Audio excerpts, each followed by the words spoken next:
좋으신 우리 주님의 은혜가 말씀으로 하루를 시작하는 우리 동덕의 모든 교우들과 함께 하시기를 바랍니다. 오늘 우리가 함께 나누며 또 도전받고 은혜 받으실 말씀은 에스겔 30장의 말씀입니다. 오늘 본문인 에스겔 30장은 29장에 이어서 계속되는 애굽에 대한 심판의 말씀입니다. 1절, 2절이 이렇게 기록을 합니다. 또 여호와의 말씀이 내게 임하여 이르시되 인자야 너는 예언하여 이르라 주 여호와께서 이와 같이 말씀하시되 너희는 통곡하며 이르기를 슬프다 이날이여 하라. 먼저 또라고 하는 표현에서 하나님의 예언이 계속되고 있음을 알 수 있습니다. 주의 말씀은 한 번으로 끝나지 않습니다. 하나님은 우리에게 매일 말씀하십니다. 그 말씀과 함께 또 하루를 살고 일생을 사는 것입니다. 우리가 성경을 읽고 또 읽는 것에서 우린 이미 그 사실을 깨닫게 됩니다. 그리고 통곡하라라고 하는 말씀에서 하나님의 심판이 매우 무섭고 또 엄중하다라고 하는 것을 알 수 있습니다. 그러기에 진짜 무서워해야 할 것은 가난, 질병, 폭력이 아니라 하나님의 심판이라고 하는 것을 우리 잊어서는 안 되는 것입니다. 3절에서 5절은 애굽에 대한 하나님의 심판이 매우 가깝다는 것입니다. 그날이 가깝도다, 여호와의 날이 가깝도다라고 하는 반복을 통한 강조를 통해서 애굽에 대한 하나님의 심판이 매우 가깝다라고 하는 것을 일깨워 줍니다. 그리고 애굽이 주변국들과 맺었던 동맹도 아무 소용이 없다라고 하십니다. 사람은 자신이 누군가와 연결되어 있다는 것을 힘으로 여깁니다. 내가 누구를 한다, 누구와 친구다, 어떤 집단에 소속되어 있다, 우리나라가 어떤 나라와 동맹을 맺고 있다 등등 누군가와 친분이 있거나 또 연결이 되어 있으면 그것을 자신의 의지와 자랑으로 삼습니다. 혹 그가 유명하거나 힘이 있으면 그에 대한 의지와 자랑은 거의 우상숭배 수준입니다. 분명 그것은 관계로 엮어져 있는 세상에서 자신에게 잠재된 도움이 될 수 있습니다. 그러나 그럼에도 인생과 역사의 결정적인 순간에 자신의 마음으로 의지하던 그 모든 것들이 다 소용없을 때가 옵니다. 하나님께서 심판하실 때입니다. 하나님께서 심판하실 때는 자신이 의지하고 자랑하던 모든 것들을 다 소용이 없어집니다. 인간적이며 또 세상적인 관계나 의지가 하나님의 심판을 제한하거나 약화시키지 못합니다. 그러므로 철저하게 하나님을 의지하는 것이 인생과 역사를 사는 지혜입니다.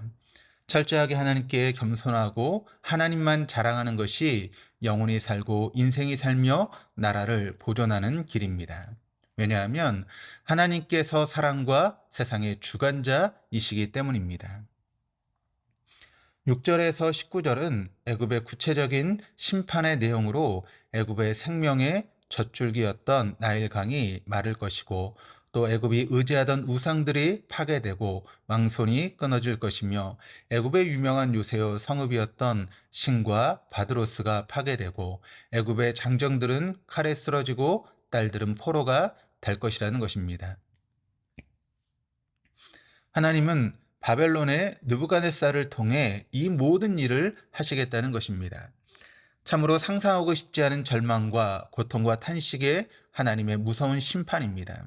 그렇다면 하나님은 왜 애굽에 대해 이런 심판을 작정하신 것입니까? 그것은 교만과 하나님을 부정한 우상 숭배 때문입니다.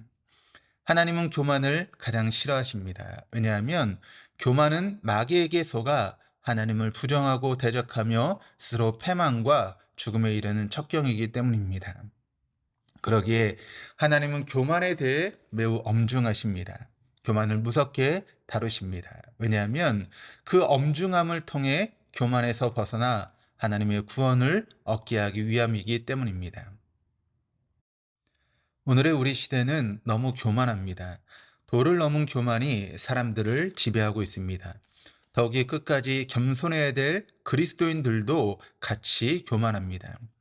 사람들이 잘난 척한다고 같이 잘난 척하고, 목을 세운다고 같이 목을 세우고, 강팍하다고 같이 강팍합니다. 그래서는 안 되는 것입니다. 그것은 그리스도인의 태도가 아닙니다. 그래서는 십자가를 지지 못합니다.